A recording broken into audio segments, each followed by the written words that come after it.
থেকে বহু যুগ পর সেরেছি গাইস, তাই একটু ফ্লন্ট করছি, you know. Come on, let's go, চলো চলো।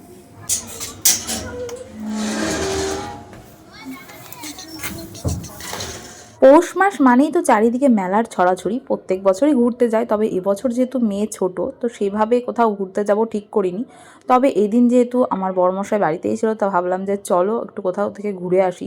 ঠিক করেছিলাম যে বিকেল বিকেলেই বেরোবো, কিন্তু এই যে সন্ধ্যায় লেগে গেছে প্রায় অলমোস্ট, মানে মেয়েকে সামলাতে সামলাতে যা হয় আর কি। আর এমনিতেও আমি সকালেই মাকে বলছিলাম যে আমরা যাব কিরিটেশ্বরী মেলায়। তো এদিন কিন্তু শুক্রবার ছিল, মেলাটা শনিবার আর মঙ্গলবারই হয়। তো আমি ভেবেছিলাম হয়তো শুক্রবারে কিছু না কিছু তো দোকান খোলা থাকবে, মেয়ের জন্য এটা সেটা কিনবো আর মেয়েকেও নিয়ে যাব সকালে, এটাই ভেবেছিলাম।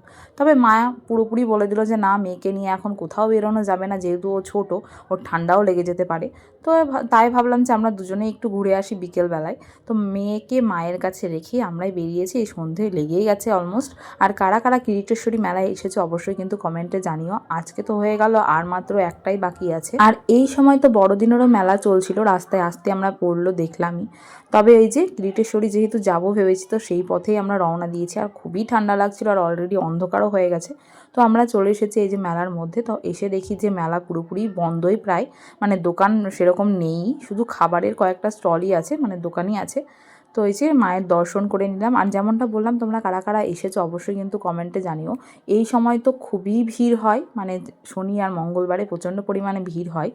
আর এই যে এই মন্দিরটা নতুন করেছে দেখলাম, তো এটাও বন্ধ ছিল, তো সেই জন্য দেখা হয়নি। তো ইচ্ছে আছে এর পরের বার মেয়েকে নিয়েই যাব। আর এর আগেও কিন্তু অনেকবারই আমি এখানে এসেছি, এরকম সন্ধে সন্ধে করে আসতাম, সন্ধে আরতিও দেখেছি, খুবই ভালো লাগে আমার। তো এই দেখো মেলার চারপাশটা, মানে অন্যান্য দিন যেমন বললাম প্রচুর পরিমাণে ভিড় হয়, তবে এই দিন ছিল কিছু মানুষেরই ভিড়। তো এখান থেকে আমি ফুচকা খেয়েছিলাম আর আমার বড়মশাই খেয়েছিল মোমো। তো মেয়ের জন্য কিছু কিনবো ভেবেছিলাম, সেটা তো আর সম্ভব হয়নি এখানে। তো আমি বলছিলাম যে না, ডনবক্সের যে মেলাটা হয়েছে আর কি, বড়দিনের মেলা, ওখান থেকেই ঘুরে মেয়ের জন্য কিছু কিনে নেব।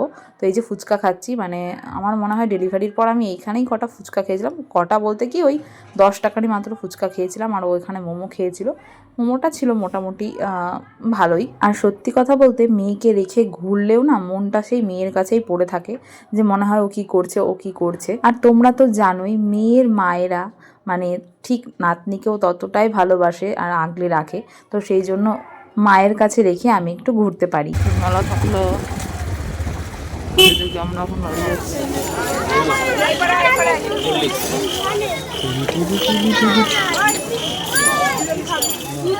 মেলাতে পাস পুরা চপ 15 টাকা করে দাও। তোমার বড় বললো যে খাওয়া না, বাদ দাও, জয়দেবের চপ নিয়ে নিবো 15 টাকা, 15 করে 30 টাকায় 6টা চপ হবে, তার থেকে দরকার নেই।